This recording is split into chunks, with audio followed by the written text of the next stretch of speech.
अस्सलाम वालेकुम दोस्तों। उम्मीद है कि आप चैप्टर 8 की वीडियो 1 जो कि थ्योरी की थी अभी तक देख चुके होंगे। अगर आपने अभी तक वो वीडियो नहीं देखी है तो ऊपर आई के बटन पर क्लिक करके पहले उस वीडियो को देख लीजिए। आज हम चैप्टर 8 के एमसीक्यूज को डिस्कस करेंगे और अगर आपने अभी तक हमारा चैनल सब्सक्राइब नहीं किया है तो पहले चैनल को सब्सक्राइब कर लीजिए और साथ साथ में बेल आइकन को भी प्रेस कर लीजिए ताकि इस तरह की मजीद ई कैट की या एमडी कैट की वीडियोस आप तक पहुंचती रहें।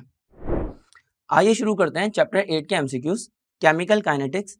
एमसीक्यू नंबर वन में हमसे पूछा जा रहा है rate of chemical reaction depends upon. Rate of chemical reaction कौन से फैक्टर्स पर डिपेंड करता है? सबसे पहला फैक्टर है टेम्परेचर, कॉन्सेंट्रेशन, सरफेस एरिया या all of the above factors. तो इसका सही आंसर है all of the above factors.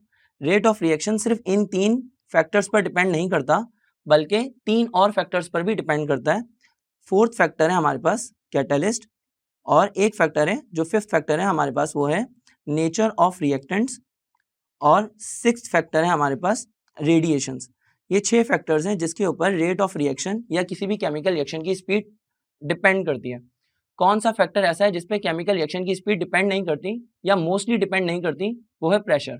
तो आप अपने ध्यान में प्रेशर को रख लीजिएगा कि rate of chemical reaction pressure के ऊपर डिपेंड नहीं करता, बाकी इन 6 फैक्टर्स के ऊपर डिपेंड करता है। आइए जरा आगे बढ़ते हैं। तो आगे हमसे एमसीक्यू नंबर 2 में पूछा जा रहा है during the course of chemical reaction the molar concentration of reactants. Course of chemical reaction में यानी कि जब जब केमिकल रिएक्शन आगे प्रोसीड होता है तो उस दौरान में मोलर कॉन्सेंट्रेशन रिएक्टेंट्स की इंक्रीज होती है या डिक्रीज होती है या अनचेंज रहती है या none of the above. 4 option में से कोई एक ऑप्शन पे हमें टिक करना है। तो बहुत आसान है। देखिए केमिकल रिएक्शन के अंदर होता क्या है, केमिकल रिएक्शन के अंदर रिएक्टेंट्स कंज्यूम होता है प्रोडक्ट्स के अंदर। रिएक्टेंट्स कंज्यूम होते हैं प्रोडक्ट्स के अंदर। तो होता क्या है कि रिएक्टेंट्स की कॉन्सेंट्रेशन कम होती जाती है और प्रोडक्ट्स की कॉन्सेंट्रेशन बढ़ती चली जाती है। तो हमारा सही आंसर होगा कि molar concentration of the reactants decreases. अब यहाँ पर एक रिलेटेड एमसीक्यू और आ सकता है कि during the course of chemical reaction rate of reaction increase होता है या डिक्रीज होता है या अनचेंज रहता है। तो देखें रेट ऑफ रिएक्शन, अगर हम रेट लॉ की बात करें तो रेट डायरेक्टली प्रोपोर्शनल होता है कॉन्सेंट्रेशन ऑफ रिएक्टेंट्स के। यानी कि अगर कॉन्सेंट्रेशन ऑफ रिएक्टेंट्स अगर ज़्यादा होगी, रिएक्टेंट्स की क्वांटिटी ज़्यादा होगी तो हमारे पास रेट ऑफ रिएक्शन भी बढ़ जाएगा। अब during the course of chemical reaction होता क्या है कि रिएक्टेंट्स की क्वांटिटी कम होती जाती है क्योंकि रिएक्टेंट्स कंज्यूम होकर प्रोडक्ट्स के अंदर कन्वर्ट हो रहे होते हैं। अब जब रिएक्टेंट्स की क्वांटिटी कम हो रही होती है तो रेट ऑफ रिएक्शन भी अल्टीमेटली डिक्रीज होता चला जाता है। तो उम्मीद है ये 2-3 वेरिएशंस, 2-3 एमसीक्यूज आपको समझ आ गए होंगे। आइए बढ़ते हैं एमसीक्यू नंबर 3 के ऊपर। एमसीक्यू नंबर 3 में हमसे पूछा जा रहा है unit of rate constant. Rate constant का यूनिट क्या होता है? देखिए रेट कांस्टेंट का कोई फिक्स यूनिट नहीं होता। फर्स्ट ऑर्डर के लिए अलग होता है, सेकंड ऑर्डर के लिए अलग होगा, थर्ड ऑर्डर के लिए अलग होगा। हमारे पास 4 ऑप्शन हैं। 4 ऑप्शन में सबसे पहला ऑप्शन है मोल इंटू सेकेंड इनवर्स, फिर मोल पर डेसीमीटर क्यूब, साथ में लिखा हुआ ऑप्शन सी के अंदर decimetre cube mole inverse second inverse, या फिर none of the above factor. आइए जरा रेट ऑफ रिएक्शन का यूनिट, रेट कांस्टेंट का यूनिट निकालने की कोशिश करते हैं। तो रेट का फॉर्मूला होता है रेट एक्सप्रेशन के अंदर कि रेट बराबर होता है rate constant multiply by concentration of reactants के। अब यहाँ पर रेट का यूनिट फिक्स है, रेट का यूनिट होता है moles per decimetre cube into second. अगर बात करें फर्स्ट ऑर्डर रिएक्शन की तो फर्स्ट ऑर्डर रिएक्शन में लेट्स से कि रिएक्टेंट की कोफिशिएंट 1 है तो उसकी पावर भी 1 होगी। ये फर्स्ट ऑर्डर रिएक्शन है तो यहाँ पर रिएक्टेंट्स का यूनिट हो जाएगा मोल्स पर डेसीमीटर क्यूब। जब मोल्स पर डेसीमीटर क्यूब हो जाएगा तो मोल्स पर डेसीमीटर क्यूब से moles per decimetre cube cancel. अब यहाँ पर सिर्फ 1/2 बचेगा यानी के का यूनिट हो जाएगा सेकंड इनवर्स। अब एक तो ये यूनिट हो सकता है फर्स्ट ऑर्डर रिएक्शन का। अगर हम सेकंड ऑर्डर रिएक्शन की बात करेंगे तो सेकंड ऑर्डर रिएक्शन में 2 रिएक्टेंट्स होंगे या एक ही रिएक्टेंट के नंबर ऑफ मोल्स 2 होंगे तो उससे सेकंड ऑर्डर रिएक्शन बन जाएगा। अब सेकंड ऑर्डर रिएक्शन बन जाएगा तो हमारे पास रिएक्टेंट्स की जो कॉन्सेंट्रेशन होगी उसका यूनिट हो जाएगा मोल्स अपॉन डेसीमीटर क्यूब का होल स्क्वायर। अब यहाँ पर स्क्वायर से moles per decimetre cube cancel हो गया। अब सेकंड अपनी जगह पर है, जो सेकंड ऊपर आके सेकंड इनवर्स बन जाएगा। डेसीमीटर क्यूब यहाँ पर डिनोमिनेटर में उधर जाके मल्टीप्लाई हो जाएगा तो डेसीमीटर क्यूब मोल्स मल्टीप्लाई में और मोल्स इधर आके डिवाइड हो जाएंगे तो ये हो जाएंगे मोल्स इनवर्स। ऐसा कोई ऑप्शन मौजूद है? बिल्कुल एक ऐसा ऑप्शन मौजूद है जिसके अंदर ऑप्शन सी में लिखा हुआ है डेसीमीटर क्यूब मोल इनवर्स और सेकंड इनवर्स। तो ऑप्शन सी यहाँ पे हमारा सही आंसर होगा।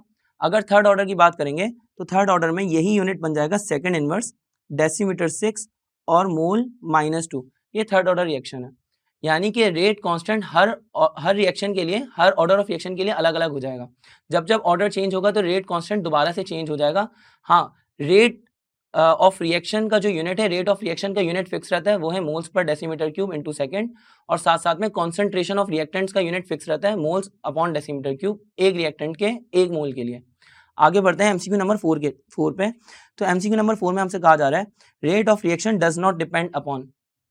अभी ऊपर बात हुई थी कि रेट ऑफ रिएक्शन किस चीज पर डिपेंड नहीं करता, तो रेट ऑफ रिएक्शन प्रेशर के ऊपर डिपेंड नहीं करता, तो ये इसका सीधा सीधा आंसर है। आइए आगे बढ़ते हैं। हमसे एमसीक्यू नंबर 5 में पूछा जा रहा है when a solution of silver nitrate is added in a solution of NaCl, जब सिल्वर नाइट्रेट को सोडियम क्लोराइड के सॉल्यूशन के अंदर ऐड किया जा रहा है तो व्हाइट पीपीटी सिल्वर क्लोराइड के फॉर्म हो रहा है। अब ये रिएक्शन कौन सा है? स्लो रिएक्शन है, ये मॉडरेट है, इंस्टेंटेनियस रिएक्शन है। इंस्टेंटेनियस का मतलब यह है कि ये एक ही लम्हे में, यानी बहुत तेजी से ये रिएक्शन हो जाएगा, और नन ऑफ द अबव। इन 3 रिएक्शंस में से कौन सा सही आंसर है, हमें ये बताना है। देखें, सिल्वर नाइट्रेट एक आयोनिक कंपाउंड है और सोडियम क्लोराइड का जो सॉल्यूशन है ये भी एक आयोनिक कंपाउंड है। अब हमें पता है जो भी आयोनिक रिएक्शंस होते हैं ये बहुत फास्ट होते हैं, यानी कि इनकी स्पीड 10 की पावर -6 सेकंड्स तक भी होती है, या 10 की पावर -6 सेकंड से कम भी हो सकती है। तो यहाँ पे इसका सही आंसर होगा इंस्टेंटेनियस रिएक्शन, कि ये लम्हे भर के अंदर या लम्हे से भी कम टाइम के अंदर ये वाला रिएक्शन हो जाएगा, बहुत तेज होगा ये रिएक्शन। तो स्लो रिएक्शन और मॉडरेट रिएक्शन यहाँ पे गलत है, और नन ऑफ द अबव वाला ऑप्शन भी गलत हो जाएगा।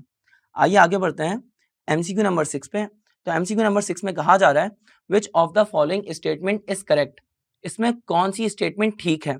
सबसे पहली स्टेटमेंट में कहा जा रहा है smaller the surface area higher will be rate of reaction. जितना कम सरफेस एरिया होगा रेट ऑफ रिएक्शन उतना ही ज्यादा होगा। हम सबको पता है कि ये वाली बात गलत है। कैसे गलत है? क्योंकि हमने कल एक फिजिकल रिएक्शन और एक केमिकल रिएक्शन की एग्जांपल की बात करी थी, कल से मुराद लास्ट वीडियो के अंदर। तो लास्ट वीडियो के अंदर आप जाकर देख सकते हैं, उसके अंदर 2 एग्जांपल्स की बात हुई थी। अगर लेट से फिजिकल रिएक्शन में मैंने ये कहा था कि अगर आपके पास एक वाटर का मतलब एक ग्लास है जिसके अंदर पानी मौजूद है, और उस ग्लास को आपने जमीन पे डाल दिया, उंडेल दिया पानी को, तो वो पानी जल्दी एवापोरेट हो जाएगा, और वो जो ग्लास के अंदर जो पानी है वो देर से एवापोरेट होगा, यानी कि यहाँ पर रिएक्शन की स्पीड स्लो हो जाएगी। बस बात ये है कि एक फिजिकल रिएक्शन था। इसी तरह से एक केमिकल रिएक्शन की भी एग्जांपल दी थी, जो कि आप जाकर देख सकते हैं। अब यहाँ पर हमें ये बात समझ में आ गई कि जितना बड़ा सरफेस एरिया होगा रिएक्शन उतना ही ज़्यादा तेजी से हो जाएगा, यानी स्पीड ऑफ रिएक्शन बढ़ जाएगी। तो हमारा पहला ऑप्शन तो गलत हो गया, लेकिन इसी के साथ सेकंड ऑप्शन हमारा ठीक हो जाएगा। सेकंड ऑप्शन में लिखा हुआ है लार्जर द सरफेस एरिया, जितना सरफेस एरिया बड़ा होगा higher will be the rate of reaction उतना ही ज़्यादा हो जाएगा। तो ये ऑप्शन हमारा सही है। ऑप्शन सी को भी डिस्कस कर लेते हैं। ऑप्शन सी के अंदर लिखा हुआ है coal dust burn less rapidly than that of large lumps of coal, यानी कि जो कोल डस्ट है, यानी कोल जो पाउडर फॉर्म में है, वो बड़े आराम से या सुकून से स्लोली बर्न होगा as compare to large lumps of coal, यानी कि कोयले के जो बड़े बड़े टुकड़े हैं उनके मुकाबले में। हमें ये बात पता है, ये बात भी गलत है, क्योंकि रिएक्शन इसका उल्टा होगा। जब आप कोल डस्ट की बात करेंगे तो कोल डस्ट यानी कि कोल पाउडर फॉर्म में, जब कोल पाउडर फॉर्म में होगा तो सरफेस एरिया रिएक्टेंट्स का बढ़ जाएगा, जबकि कोल अगर लार्ज लम्प्स की फॉर्म में होगा, यानी बड़े बड़े टुकड़ों की फॉर्म में होगा, तो वहां पर सरफेस एरिया डिक्रीज हो जाएगा और लार्ज लम्प्स का रेट ऑफ रिएक्शन स्लो होगा। तो शायद आपको ये वाली बात समझ आ गई होगी। सिमिलरली ऑप्शन डी के अंदर कहा जा रहा है कि marble chips react quickly with HCl as compare to chalk pieces, यानी कि जो मार्बल के चिप्स हैं, मार्बल के टुकड़े हैं, तो वो ज़्यादा तेज़ी से रिएक्ट करेंगे as compare to chalk pieces. हम सबको पता है कि चॉक पीसेस जो होते हैं वो साइज़ में छोटे होते हैं, लेकिन जब उनको पीस दिया जाता है, क्योंकि वो चॉक के पीसेस हैं, उनको पीस दिया जाता है तो उनका सरफेस एरिया बढ़ जाता है। वरना वैसे भी चॉक का सरफेस एरिया बड़ा होता है एज कम्पेयर टू मार्बल के चिप्स के मुकाबले में। तो होगा क्या कि चॉक पीसेस का सरफेस एरिया बड़ा होने की वजह से अल्टीमेटली उनका भी रेट ऑफ रिएक्शन ज़्यादा होगा और मार्बल चिप्स का कम होगा। तो ये वाला ऑप्शन भी गलत है। तो हमारा सही ऑप्शन सिर्फ एक है, ऑप्शन बी। आइए बढ़ते हैं एमसीक्यू नंबर 7 पे। तो एमसीक्यू नंबर 7 में हमें कहा जा रहा है कि rate expression of the reaction 2NO + O2, आगे जाके ये कन्वर्ट हो रहा है 2NO2 के अंदर, मे बी रिटन एज।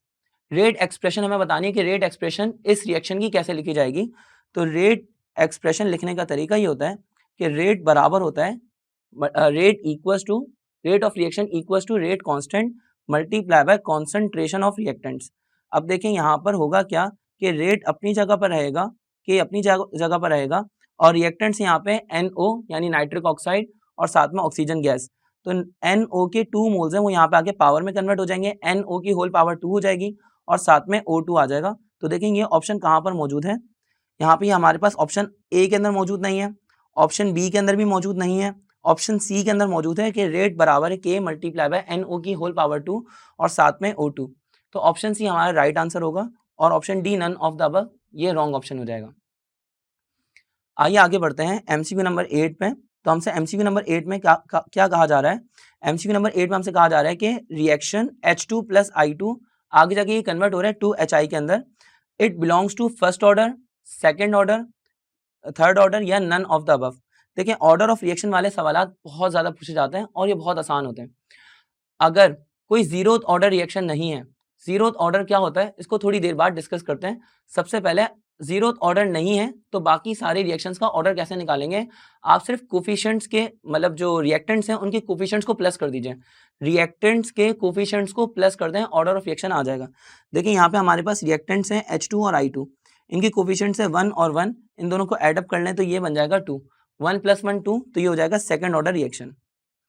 अगर यहाँ पे MCQ नंबर 9 के अंदर सेम सवाल है, MCQ नंबर 9 पे कहा जा रहा है 2NO + Cl2, आगे जाके ये कन्वर्ट हो रहा है 2NOCl के अंदर। तो देखें रिएक्टेंट्स के कोफिशिएंट्स को प्लस करना है, NO की पावर 2, यहाँ पे NO का कोफिशिएंट 2 और Cl का कोफिशिएंट 1, अगर आप 2 + 1 करेंगे इन दोनों को ऐड कर लेंगे तो ये हो जाएगा 3, यानी कि ये थर्ड ऑर्डर रिएक्शन है।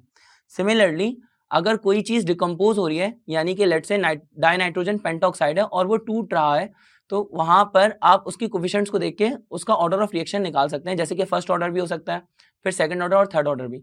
लेकिन जीरोथ ऑर्डर कब होगा, जीरोथ ऑर्डर उस वक्त होता है जब रिएक्टेंट के ऊपर रिएक्शन डिपेंड नहीं कर रहा, यानी कि रेट ऑफ रिएक्शन रिएक्टेंट पे डिपेंड नहीं कर रहा बल्कि फोटॉन्स पे या अल्ट्रावायलेट लाइट पे या सनलाइट के ऊपर या रेडिएशंस के ऊपर डिपेंड कर रहा है। अगर रेडिएशंस के ऊपर डिपेंड कर रहा है इसका मतलब वो एक सूडो ऑर्डर आपको बताएगा अगर आप कोफिशिएंट्स को प्लस करेंगे तो वहाँ पे आपको करना क्या है, आपने सिर्फ इतना देखना है कि एरो के ऊपर जो हमारा रिएक्टेंट से कन्वर्ट होने वाला रिएक्टेंट कन्वर्ट हो रहा है प्रोडक्ट्स में, और बीच में जो एरो है इस एरो के ऊपर सनलाइट या अल्ट्रावायलेट रेडिएशंस UV करके या HV करके या कुछ भी फोटॉन्स लिख के या रेडिएशन लिख के कुछ ऐसी चीज तो नहीं लिखी हुई जिससे हिंट मिल रहा हो कि ये रिएक्शन रेडिएशंस की वजह से हो रहा है या सनलाइट की वजह से। कोई ऐसी हिंट अगर आपको नजर आ जाए तो आप फौरन से समझ जाइएगा कि रिएक्शन रिएक्टेंट्स के ऊपर डिपेंड नहीं कर रहा बल्कि सनलाइट पे या रेडिएशंस पे डिपेंड कर रहा है। तो ऐसे ऑर्डर ऐसे रिएक्शन जो होते हैं वो कहलाते हैं जीरोथ ऑर्डर रिएक्शन। तो आई होप कि आपको ये वाली बात समझ आ गई होगी। आइए आगे बढ़ते हैं MCQ नंबर 10 पे। MCQ नंबर 10 में हमें कहा जा रहा है a positive catalyst is a substance which lowers the energy of activation of reaction, increase the energy of activation of reaction, it takes part to enhance the rate of reaction या none of the above। देखिए पूछा जा रहा है कि positive catalyst क्या काम करता है, ये भी हमने वीडियो के अंदर जो थ्योरी की वीडियो थी इसके अंदर डिस्कस किया था।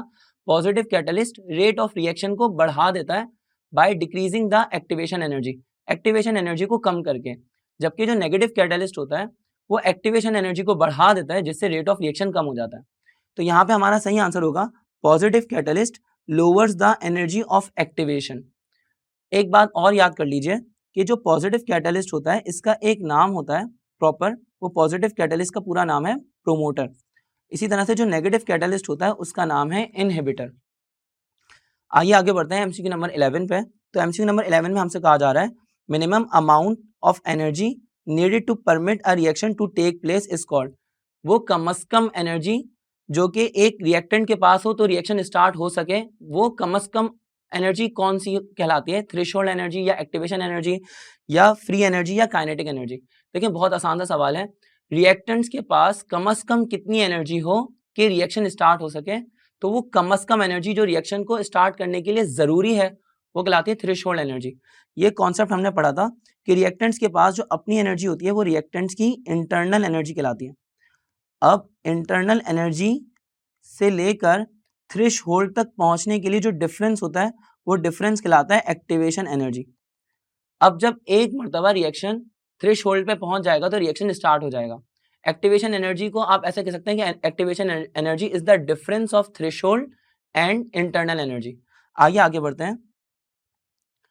MCQ नंबर 12 पे कहा जा रहा है, MCQ नंबर 12 पे in a reaction activation energy is equals to, अभी इसी की बात करी थी और ये MCQ आ गया बहुत आसान है। एक्टिवेशन एनर्जी जो होता है वो एक्टिवेशन एनर्जी डिफरेंस होती है थ्रेशोल्ड एनर्जी और इंटरनल एनर्जी का, यानी कि थ्रेशोल्ड एनर्जी में से हम इंटरनल एनर्जी को माइनस कर देंगे। तो हमारा सही आंसर हो जाएगा option B, threshold energy minus average energy of molecules. आइए आगे बढ़ते हैं एमसीक्यू नंबर 13 के ऊपर। तो एमसीक्यू नंबर 13 में हमें कहा जा रहा है the specific rate constant of a reaction is equal to the rate of reaction when the concentration of each reactant is. देखिए ये बहुत आसान सा सवाल है। अब स्पेसिफिक रेट कांस्टेंट पूछा जा रहा है कि स्पेसिफिक रेट कांस्टेंट कब निकलता है, जब रेट ऑफ रिएक्शन और जब कॉन्सेंट्रेशन ऑफ रिएक्टेंट्स, सारे रिएक्टेंट्स की कॉन्सेंट्रेशन 1 और 1 होती है, यानी कि हमारे पास रेशियो आ रहा होता है 1 और 1 का, तो स्पेसिफिक रेट कांस्टेंट निकलता है। यानी कि मैं आपको एग्जांपल के एक्सप्रेशन से समझा देता हूँ। रेट बराबर होता है रेट इक्वल्स टू के कॉन्सेंट्रेशन ऑफ रिएक्टेंट्स के। तो अब यहाँ पर होगा क्या कि अगर रेट ऑफ रिएक्शन में भी यहाँ पे हमारे पास रेशियो आ जाए 1, रेशियो 1 कैसा आएगा कि कॉन्सेंट्रेशन ऑफ रिएक्टेंट्स भी हमारे पास 1 हो सारी, यानी ऐसा समझ लें कि रेट ऑफ रिएक्शन में हमारे पास यूनिट हो 1 moles per decimetre cube into second. तो देखें रिएक्टेंट्स के अंदर भी कॉन्सेंट्रेशन होनी चाहिए 1 और 1, यानी 1 मोल्स पर डेसीमीटर क्यूब और 1 मोल्स पर डेसीमीटर क्यूब वगैरह। तो यहाँ पर जो रेशियो निकलेगा, अब ये रेशियो कहलाएगा स्पेसिफिक रेट कांस्टेंट, यह हमारा सही आंसर होगा। तो हमारा ऑप्शन ए सही आंसर हो जाएगा, ऑप्शन ए 1। आइए आगे बढ़ते हैं। एमसीक्यू नंबर 14 में कहा जा रहा है among the following reactions which reaction is the fastest. 4 reactions दिए जा रहे हैं, 4 रिएक्शंस में कौन सा रिएक्शन सबसे ज्यादा तेज है ये पूछा जा रहा है। तो हमसे ऑप्शन ए के अंदर कहा गया है बर्निंग ऑफ कोल, कोयले का जलना। अब ये काफी स्लो रिएक्शन है। अगर आप लोगों ने कभी भी बारबेक्यू की होगी तो बारबेक्यू के अंदर आपको समझ आ गया होगा कि कोयले को जलाना एक आसान काम नहीं होता, उसमें टाइम लगता है। तो बर्निंग ऑफ कोल एक तेज रिएक्शन नहीं है, ये एक स्लो रिएक्शन है। सिमिलरली रस्टिंग ऑफ आयरन, लोहे को जंग लगने में भी बहुत टाइम लग जाता है, सालों लग जाते हैं, तो इसीलिए रस्टिंग ऑफ आयरन भी हमारा स्लो रिएक्शन है, फास्ट रिएक्शन नहीं है। आगे बढ़ते हैं। Conversion of monoclinic sulphur to rhombic sulphur, यानी मोनोक्लिनिक सल्फर को रोम्बिक सल्फर में कन्वर्ट करने का प्रोसेस। देखें ये भी टेम्परेचर डिपेंडेंट रिएक्शन है, तो ये स्लो रिएक्शन हो जाएगा, क्योंकि हमें पता है कि मोनोक्लिनिक सल्फर और रोम्बिक सल्फर के दरमियान में जो ट्रांजिशन स्टेट होती है वो होती है 95.5 डिग्री सेंटीग्रेड। अब 95.5 डिग्री सेंटीग्रेड से ऊपर होगा टेम्परेचर तो मोनोक्लिनिक सल्फर में वो कन्वर्ट हो जाएगा, इसी तरह इस टेम्परेचर से कम हो जाएगा तो वो रोम्बिक सल्फर में कन्वर्ट हो जाएगा। तो ये सारा टेम्परेचर डिपेंडेंट रिएक्शन है, ये भी स्लो रिएक्शन या मॉडरेट रिएक्शन के अंदर जा सकता है, फास्ट में नहीं आएगा। तो इसलिए ऑप्शन सी भी हमारा गलत हो जाएगा। अगर हम बात करेंगे ऑप्शन डी की, तो ऑप्शन डी के अंदर कहा जा रहा है reaction between silver nitrate and NaCl to form white PPT of AgCl। ये रिएक्शन हमारा फास्टेस्ट रिएक्शन है। इसकी वजह क्या है, अगेन हमने ऊपर डिस्कस करी थी ये वाली बात कि सिल्वर नाइट्रेट एक आयोनिक कंपाउंड है और NaCl भी एक आयोनिक कंपाउंड है और आयोनिक रिएक्शंस फास्ट होते हैं, तो इसलिए ऑप्शन डी हमारा सही आंसर हो जाएगा। आइए आगे बढ़ते हैं एमसीक्यू नंबर 15 के ऊपर। तो एमसीक्यू नंबर 15 में हमें कहा जा रहा है which of the following is true, इसमें कौन सी बात ठीक है। सबसे पहली बात, a catalyst is a substance which alters the rate of reaction without taking part itself, कि एक कैटलिस्ट रिएक्शन की स्पीड को चेंज कर देता है, ऑल्टर कर देता है बगैर रिएक्शन में पार्टिसिपेट करें। ऑप्शन बी के अंदर हमें कहा जा रहा है कि a positive catalyst increases the rate of reaction bye increasing the energy of activation, कि एक पॉजिटिव कैटलिस्ट रिएक्शन की स्पीड को बढ़ा देता है एक्टिवेशन एनर्जी को बढ़ाते हुए। तो एक पॉजिटिव कैटलिस्ट रिएक्शन की स्पीड को बढ़ाता जरूर है लेकिन वो एनर्जी ऑफ एक्टिवेशन को इंक्रीज नहीं करता, तो इसलिए ऑप्शन बी गलत हो जाएगा, ऑप्शन बी हमारा सही आंसर नहीं है। अगर बात करते हैं ऑप्शन सी में, तो ऑप्शन सी में कहा जा रहा है कि an inhibitor decreases the rate of reaction या retards the rate of reaction by decreasing the energy of activation. तो देखें हमारे पास ऑप्शन सी के अंदर जो बात कही जा रही है वो भी गलत है कि इनहिबिटर्स रिएक्शन की स्पीड को डिक्रीज करते हैं, यहाँ तक ठीक है, लेकिन by decreasing the activation energy नहीं, by increasing the energy of activation. तो ऑप्शन बी और ऑप्शन सी गलत हो जाएंगे, सिर्फ ऑप्शन ए ठीक होगा। ऑप्शन ए के अंदर कहा जा रहा है a catalyst is a substance when which alters the rate of reaction without taking part itself, तो ऑप्शन ए हमारा राइट आंसर है। आइए आगे बढ़ते हैं एमसीक्यू नंबर 16 के ऊपर। एमसीक्यू नंबर 16 में हमें कहा जा रहा है the rate of chemical reaction increases as the reaction proceeds, के केमिकल रिएक्शन का जो रेट है वो इंक्रीज होता है जब रिएक्शन प्रोसीड होता है। तो देखें हमें ये बात पता है रेट लॉ के हिसाब से कि rate of reaction directly proportional होता है कॉन्सेंट्रेशन ऑफ रिएक्टेंट्स के। अगर रिएक्टेंट्स की कॉन्सेंट्रेशन ज़्यादा हो तो रेट ऑफ रिएक्शन ज़्यादा होगा, लेकिन during the course of chemical reaction reactants की क्वांटिटी कम होती जाती है। जब रिएक्टेंट्स की क्वांटिटी कम होती जाएगी तो रेट ऑफ रिएक्शन भी कम होता जाएगा। तो इसलिए ऑप्शन ए हमारा रॉन्ग ऑप्शन हो जाएगा कि increases as the reaction proceeds, क्योंकि सही आंसर होगा decreases as the reaction proceeds. Rate of reaction कम होता जाएगा क्योंकि रिएक्टेंट्स की क्वांटिटी कम होती जाएगी जैसे जैसे रिएक्शन प्रोसीड होगा। तो इसलिए ऑप्शन बी हमारा राइट आंसर है। ऑप्शन सी में लिखा हुआ है बोथ ए एंड बी, तो ये भी रॉन्ग ऑप्शन हो गया। और ऑप्शन डी के अंदर लिखा हुआ है remains constant as the reaction proceeds, तो ये भी एक रॉन्ग ऑप्शन है। आइए आगे बढ़ते हैं एमसीक्यू नंबर 17 पे। तो एमसीक्यू नंबर 17 में हमें कहा जा रहा है rate of reaction is defined as. Rate of reaction को कैसे डिफाइन किया जाता है? तो रेट ऑफ रिएक्शन को डिफाइन करने का तरीका ये है कि change of concentration of reactants और change of concentration of products per unit time is called rate of reaction. यानी कि रिएक्टेंट्स की क्वांटिटी कितनी चेंज हो रही है, रिएक्टेंट्स कितना कंज्यूम हो रहे हैं विद रिस्पेक्ट टू टाइम, या प्रोडक्ट्स की क्वांटिटी कितनी चेंज हो रही है, या प्रोडक्ट्स कितना फॉर्म हो रहे हैं with respect to time, this is called rate of reaction. तो ऑप्शन ए के अंदर कहा जा रहा है कि rate of change of concentration of either reactants और प्रोडक्ट्स पर यूनिट टाइम। तो देखिए ऑप्शन ए ही हमारा सही आंसर होगा क्योंकि इसमें कंप्लीटली बात कर दी गई है। अगर ऑप्शन बी के अंदर बात करेंगे तो ऑप्शन बी के अंदर सिर्फ प्रोडक्ट की बात की जा रही है और ऑप्शन सी के अंदर सिर्फ रिएक्टेंट की बात की जा रही है, तो ये दोनों ऑप्शंस गलत हो जाएंगे। तो इसलिए ऑप्शन बी और ऑप्शन सी गलत हो गए और ऑप्शन डी भी हमारा नन ऑफ द अबव, ये भी एक रॉन्ग ऑप्शन हो जाएगा। आइए आगे बढ़ते हैं एमसीक्यू नंबर 18 पर। तो एमसीक्यू नंबर 18 में कहा जा रहा है the main function of catalyst is to. Catalyst का मेन फंक्शन क्या होता है? कैटलिस्ट का main function increases the energy of activation, या change of energy of activation, या लोअर द टेम्परेचर, या लोअर द प्रेशर। देखिए लोअर द टेम्परेचर या लोअर द प्रेशर ये तो एक बिल्कुल अलग ही ऑप्शंस हैं, बिल्कुल ऑड ऑप्शंस हैं, ये बिल्कुल गलत हैं, तो ये तो हम एलिमिनेट कर देते हैं। अब रह गया ऑप्शन ए या ऑप्शन बी। देखिए कैटलिस्ट की दो टाइप्स हैं, एक पॉजिटिव और एक नेगेटिव।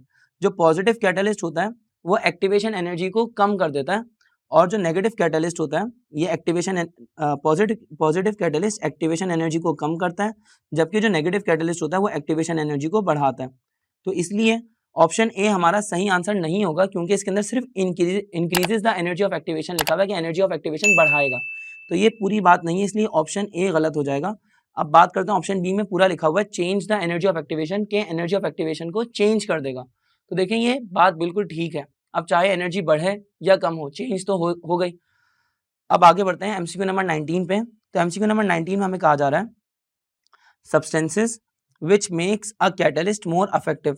वो सब्सटेंस जो कि कैटलिस्ट को ज़्यादा इफेक्टिव बना देते हैं, वो सब्सटेंसेस क्या कहलाते हैं? तो उन सब्सटेंसेस को कहा जाता है प्रोमोटर। प्रोमोटर के बारे में हमें पता है कि प्रोमोटर रिएक्शन की स्पीड को बढ़ा देते हैं by decreasing the energy of activation, तो promoter is the right answer. आइए आगे बढ़ते हैं एमसीक्यू नंबर 20 में हमें कहा जा रहा है a catalyst when present in the same phase with the reactant is called. वो कैटलिस्ट जो कि रिएक्टेंट के साथ में सेम फेज में होगा, वो कैटलिस्ट क्या कहलाएगा? होमोजीनियस या हेट्रोजीनियस, नेगेटिव या पॉजिटिव। देखिए सेम फेज की बात है तो नेगेटिव और पॉजिटिव का ऑप्शन तो गलत हो गया, ऑप्शन सी और ऑप्शन डी को हम एलिमिनेट कर लेते हैं। लेकिन अब बात करते हैं ऑप्शन ए और ऑप्शन बी में। हेट्रोजीनियस मतलब डिफरेंट फेजेस और होमोजीनियस मतलब सेम फेज, तो homogeneous is the right answer. Heterogeneous में एक से ज्यादा फेज होते हैं। अब एमसीक्यू नंबर 20 से आगे बढ़ के हम चलते हैं एमसीक्यू नंबर 21 पे। एमसीक्यू नंबर 21 में हमें कहा जा रहा है photochemical reaction which proceed under the influence of light are called. Photochemical reactions जो कि लाइट की प्रेजेंस में या लाइट के इन्फ्लुएंस में होते हैं, वो रिएक्शंस कौन से ऑर्डर के होते हैं? जीरोथ ऑर्डर या फर्स्ट ऑर्डर या सेकंड ऑर्डर या थर्ड ऑर्डर। हमने अभी इस वीडियो के अंदर ऊपर इस चीज की बात करी थी कि फोटोकेमिकल रिएक्शंस यानी वो केमिकल रिएक्शंस जो फोटॉन्स की मदद से होंगे, तो वो केमिकल रिएक्शन कौन से ऑर्डर के होंगे? तो वो होंगे जीरोथ ऑर्डर रिएक्शन, यानी जो रिएक्टेंट्स की कॉन्सेंट्रेशन पर डिपेंड नहीं करते हैं, सिर्फ सनलाइट के अंदर या फोटॉन्स के ऊपर डिपेंड करते हैं। एमसीक्यू नंबर 22 के अंदर हमें कहा जा रहा है in the reaction A plus B, ताकि ये कन्वर्ट हो रहा है ए बी के अंदर, ए प्लस बी कन्वर्ट हो रहा है ए बी के अंदर, if the concentration of A and B are increased by 3 times. A की कॉन्सेंट्रेशन को भी 3 टाइम्स बढ़ाया जा रहा है और बी की कॉन्सेंट्रेशन को भी 3 टाइम्स बढ़ाया जा रहा है। यहाँ पर एक बात बड़ी इंपॉर्टेंट है, उन्होंने कहा है ए एंड बी, ए और बी नहीं कहा। ए और बी का मतलब ये होता है कि या तो ए की कॉन्सेंट्रेशन को बढ़ा रहे हैं या बी की कॉन्सेंट्रेशन को बढ़ा रहे हैं। ए एंड बी में ए और बी दोनों की कॉन्सेंट्रेशन को इंक्रीज करें 3 टाइम्स तक, तो पूछ रहे हैं रेट ऑफ रिएक्शन कितना बढ़ जाएगा। तो ज़रा देखते हैं, आंसर बहुत आसान से इसका आंसर होगा 9 टाइम्स, लेकिन कैसे ज़रा देखते हैं। तो रेट बराबर होता है K multiply by concentration of A और कॉन्सेंट्रेशन ऑफ B के। अगर लेट से आपने रेट को चेंज किया, कैसे चेंज किया कि A को आपने कर दिया 3 टाइम्स और B को भी कर दिया 3 टाइम्स। A की क्वांटिटी को आपने 3 टाइम्स बढ़ाया और B की क्वांटिटी को 3 टाइम्स बढ़ाया, तो अब आप करेंगे क्या कि 3 और 3 को मल्टीप्लाई कर देंगे तो ये हो जाएगा 9। साथ में यहाँ पे क्या बचेगा K, साथ में A और B। K, A और B अगर आप देखेंगे ये पूरी चीज़ बराबर है किस चीज़ के, रेट के, तो ये बराबर हो जाएगा rate dash equals to 9 multiply by rate के। यानी पहले जो रेट ऑफ रिएक्शन था अब उससे 9 गुना बढ़ चुका है, 9 टाइम्स बढ़ चुका है। तो इसलिए हमारा सही आंसर हो जाएगा ऑप्शन डी। यहाँ पर चैप्टर 8 के एमसीक्यूज एंड होते हैं और हम सबको पता है कि चैप्टर 8 के सिर्फ 20 एमसीक्यूज कर लेना काफ़ी नहीं है। अगर आप ईकैट की तैयारी को और बेहतर करना चाहते हैं तो डिस्क्रिप्शन में मौजूद लिंक पर जाके ईकैट या एमडी कैट के कोर्स को बाय कर लीजिए, जो कि आपकी तैयारी में मददगार साबित होंगे। हम मिलते हैं नेक्स्ट वीडियो में, जब तक के लिए आप अपना ख्याल रखें। अल्लाह हाफिज़।